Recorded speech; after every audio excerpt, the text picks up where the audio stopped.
Почитуване колешки Затуровска.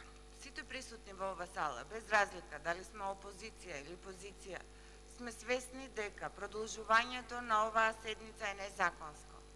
По член 8а од Изборниот законник, цитирам, од денот на донесувањето на одлука за распишување на избори, па до завршување на изборите за избор на градоначалник или членови на Советот, односно до конституирањето на Советот на општините и град Скопје, не може да се започне постапка за вработување на нови лица или постапка за престанок на работен однос на државни и јавни институции, а започнатите постапки се ставаат во мирување, освен во случај на итни и неодложни работи.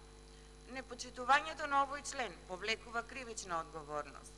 И покрај сето ова, и покрај тоа што им се заканува кривична одговорност, и покрај тоа што Изборниот законник е јасен и укажува дека во овој временски период не може ниту да се разрешува јавниот обвинител, ниту да се назначува нов јавен обвинител, ова седница сепак продолжува.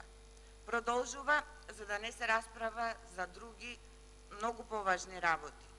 Продолжуваме за да не расправаме за штетниот договор со Бугарија, да не расправаме дека владата на Зоран Заев ги ја смени историјата.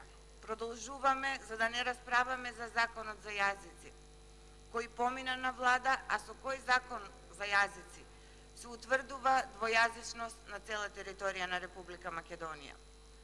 За овој закон за јазици не се консултирани ниту МАНУ, ниту филолошкиот, ниту Институтот за македонски јазици, а најмалку е консултиран македонскиот народ.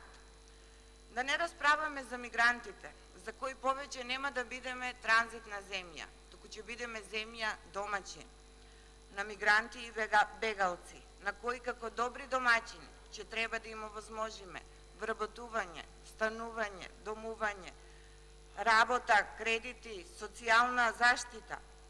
Мигрантите, а не граѓаните на Република Македонија ќе бидат граѓани од прв ред, ќе бидат приоритет за владата на Зоран Заев. Докаде ќе одат со ваквата политика? Што ли е следно што граѓаните на Република треба да го очекуваат од оваа влада? Ви благодарам.